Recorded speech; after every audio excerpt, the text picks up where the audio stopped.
What's going on, guys? It's Picsoleated. We're gonna get into the review soon, but first, let's check out how you can unlock the full potential of the Union Jordan 4s.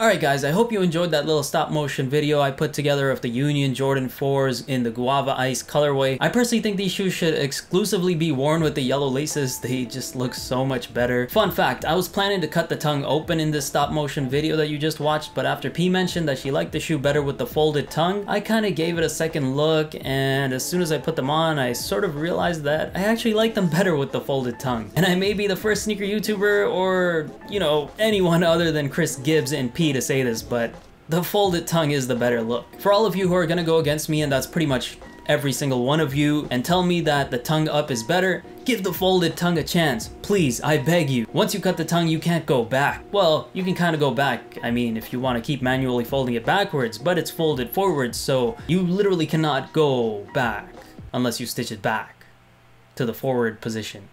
You know what I mean? I mean, really though, who's trying to push the tongue down every time they put a pair of shoes on? Just don't take the stitches off. Let it stay the way it is. Alright, we got a little carried away, went off track a little, but it's all good. Let me just get my bearings back. Now, before we continue, if you enjoy the video at any point, please make sure to hit the like button, hit the subscribe button for more videos, and hit the noti bell so you can join Noti Gang and so you don't miss out on future videos. Okay, so by now you already know what this is going to be about. We're going to be taking a look at the collaboration between Union Los Angeles and Jordan Brand. More specifically, we're going to be taking a look at the Union X Jordan 4 in the Guava Ice colorway. The Union Jordan 4s in the Guava Ice colorway released online on Union's website on August 29th and retailed for $250 US, which converts to roughly 330 Canadian. I ended up paying 370 Canadian dollars, which includes the 30 US dollars shipping. On top of that, I paid $50 for customs, which adds up to a grand total of 420 Canadian dollars. All in all, significantly better than paying resale, but still, if we're considering retail, some of the costs do add up a little bit. The sneaker released alongside the rest of the collection, which includes the black or the off noir Jordan 4 pair, as well as the Delta mids and the Zoom 92s. We also got a whole bunch of clothing, but I didn't go for anything else because honestly I didn't want to lose out on a chance on getting this pair right here, so I just added to cart and went straight to checkout. Now, while this collection only released on Union's website, there is a wider release that's going to happen on September 30th. It's pretty much confirmed at this point. It's going to be worldwide and it's going to be through other retailers and boutiques. I'm not sure if they're going to be carrying the clothing from the collection or just the shoes, but one thing is for certain, the Guava Ice will not be in that release. The Guava Ice colorway of the Jordan 4 was confirmed to be a Union Store exclusive release. So if you didn't get them on the Union Store online release, it is unfortunately too late for that. And if you really want the Guava Ice pair, resale is really high on them and you're not expected to pay it, but if you're really interested, I've left a link in the description where you can go ahead and get your size guaranteed. So make sure to check that out if you're interested. The Guava Ice might not be re-releasing, but that doesn't mean you're SOL on the rest of the collection. I mean, the Jordan 4s in the off noir colorways go pretty hard too. They would be my next choice in the collection, but I would be happy with a pair of Delta mids too. Those were executed really nice. They just look so sick in my opinion. They're just a nice modern silhouette with that Union execution. Now, there's a lot of inspiration and story behind the concept of the shoe, so let's dig a little deeper. But first, I just wanted to mention the creator slash designer slash owner of Union, Chris Gibbs, who developed the concept and design behind these and the original Jordan 1 collab that really gained monumental praise, bringing Union to the top tier of Jordan collaborators. Chris Gibbs, by the way, is Canadian, which means all you Americans that are always making fun of Canada, saying, ooh, our money is monopoly money and $1,000 Canadian is like nothing in USD, blah blah. Well, guess what? You've been feeding over essentially what is a Canadian collab.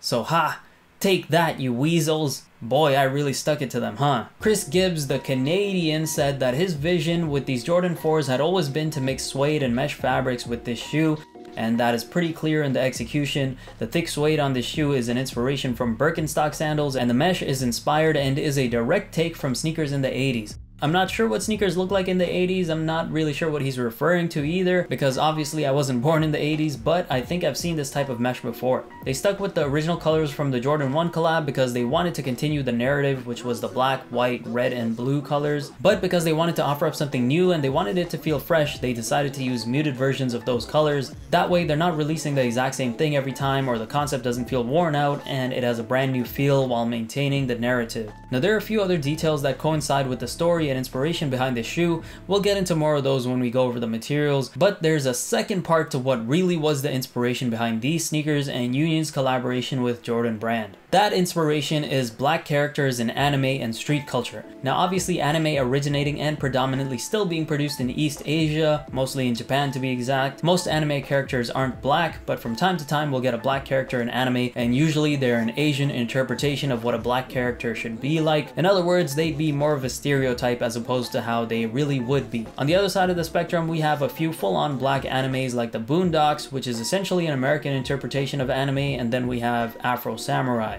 Still not a lot, but by now there are plenty of animes with black characters. It's more normal to like anime now as a black person. It wasn't always that way, and recently Japan got its first black anime studio known as, and I might butcher this so forgive me if I do, Dart Shitagio.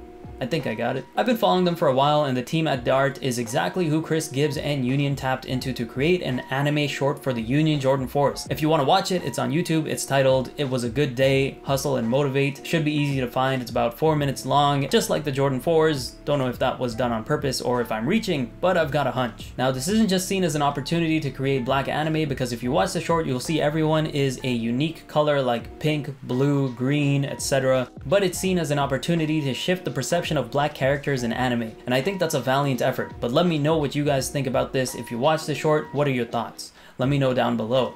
Alright, so we finally got to the materials. The upper of this shoe is made predominantly of two materials, those two materials being suede and mesh. The toe cap is made of suede, so is the mid portion of the shoe wrapping around the heel. We also have eyelets made of the same suede. This suede is so faded, it's like the most muted tone of pink or red, whatever you want to call it. It is literally one shade away from white. Now the suede isn't the hairiest suede you'll see, but it is a good quality suede. You can see the thickness of it, and the build is just so sturdy. It kind of feels like the suede that you see on construction worker boots, and I know that's not the best comparison, but that is a testament to quality because construction boots are made with good quality. Then we have the signature Jordan 4 netting on the sides as well as on the tongue. It is in this faded yellow colorway. It's sort of that vintagey yellow colorway that matches the midsole. The top of the toe box is made of mesh. We also see this mesh underneath the netting on the sides as well as underneath the tongue. This mesh actually feels very durable and very tough while making the shoe breathable at the same time. We also see mesh on the ankle portion of the shoe, but this time it is in this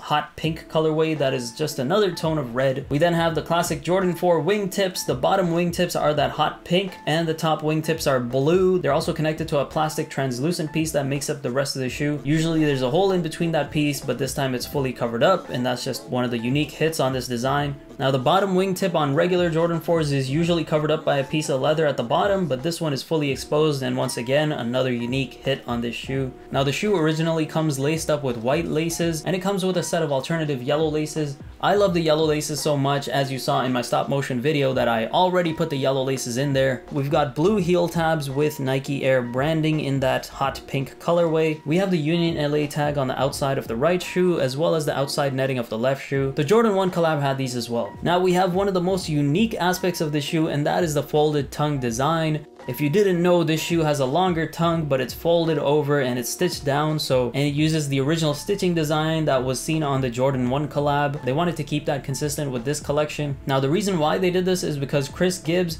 used to wear his Jordan 4s with the tongue folded backwards, so anytime he would wear a pair of Jordan 4s, he would fold the tongue down because he liked it that way, and so they wanted to incorporate it into this shoe. I gotta say, my skepticism was really high with the folded tongue initially. I knew the first thing I was gonna do when I got these was cut those stitches up and open the tongue up. But like I said earlier, the folded tongue design started to slowly grow on me the more I saw these, and once I put them on with the folded tongue, I decided to give it a shot, and I think I'm gonna keep it that way for now because I really do like it. Maybe I'll change my mind down the line, but for now, this is how I'm gonna wear them. Now, although the general design of the shoe stays the same, a lot of it is different from a regular Jordan 4. Chris Gibbs said that another thing they did was they edited the paneling, and I wasn't sure what they meant by it because I looked at it and it almost looked the same as a typical Jordan 4, but slowly you'll notice that the eyelet panel that's above the toe box does not exist on a regular pair of Jordan 4s. The thickness of all these other suede panels also gives the shoe a more raised look. The leather is raised from the mesh. You don't get that look on a regular pair of Jordan 4s either. It makes the shoe look a little more boxy, and it gives it a more aggressive look when you're looking down on it from a bird's eye view. He also said he wanted a more suede and mesh balance, and if you look at the toe box, if that little panel on top wasn't there, there would be a lot more mesh than there is leather, so that definitely has to be the panel he's talking about. But even if you look at the heel area, the suede is so raised from the top pink mesh area that it gives the shoe a slightly more boxy design. The sock liner of the shoe is a royal blue fabric, and the insole of the Jordan 4 is blue as well, with Jordan branding and Union branding right underneath. We've got the standard Jordan 4 midsole with the exposed Nike Air. It has been yellowed for vintage vibes. The outsole follows the same yellowed vintage vibes. When it comes to sizing, I feel like these fit like any other Jordan 4s with a slight caveat. Jordan 4s typically fit true to size for me, but for ones that are made with different materials like the Levi's 4s, they're usually a little more spacious,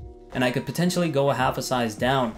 With these, they do fit a little bigger, but it's so slight that I would not recommend changing sizes. I'm a size 10 true to size, and I got these in a size 10, and that's what I would recommend to you to get your standard size Jordan 4. They don't fit too narrow or too long. There's the slightest bit of toe gap when I'm wearing these with thin socks, but with regular or slightly thicker socks, they fit perfectly fine. When it comes to comfort, even with all the material swaps and modifications in shape and design, the shoe feels largely the same on foot. No new cushioning tech to speak of, same good Jordan 4 support. But one major thing this shoe improves on is its breathability. Jordan 4s are known for their penchant to suffocate your foot, seeing as they don't have any air holes on the toe box and minimal airflow. The fact that the toe box and part of the ankle portion is mesh now allows for much more breathability, which in my opinion is a game changer for a Jordan 4. Overall, these are an incredible redesign, even if they've split the sneakerhead community like exactly in half. Like if you took a knife, you could just split it right down the middle. That's what they did with these. And honestly, I'm perfectly fine with that. Every groundbreaking idea is met with a lot of resistance at first until people decide to accept it. I, for one, like these from the jump, and there's proof of that if someone screenshotted my IG story way back when.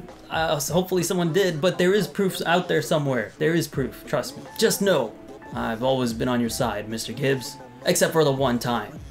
Okay, I'll admit, when the photos first leaked of the black pair, I was the first to chastise them because honestly, the pics were shoddy. They made the shoe look like a faded gray and they made it look shorter than it actually was. It looked like a flattened out Jordan 4. It just didn't make sense to me. But once official pics came out and I got a real look at the 4s, I was on board the Union Station Express train for these Jordan 4s. I know not everyone feels the same way as me, so let me know what you think about these down below. Once again, you're not expected to pay resale for these. It's just too damn high, but if you're still interested, go ahead and check the link in my description where you can guaranteed get your size. Does the inspiration and concept speak to you? Was it executed well? Let me know what you think down below. I personally think these are sneaker of the year, if not contender for sneaker of the year. If I don't cop anything else this year, I'll be very happy with these. I mean, I won't be like super happy because I need sneakers for content sometimes, but I'll be happy for my personal collection. With that being said, a lot has been said.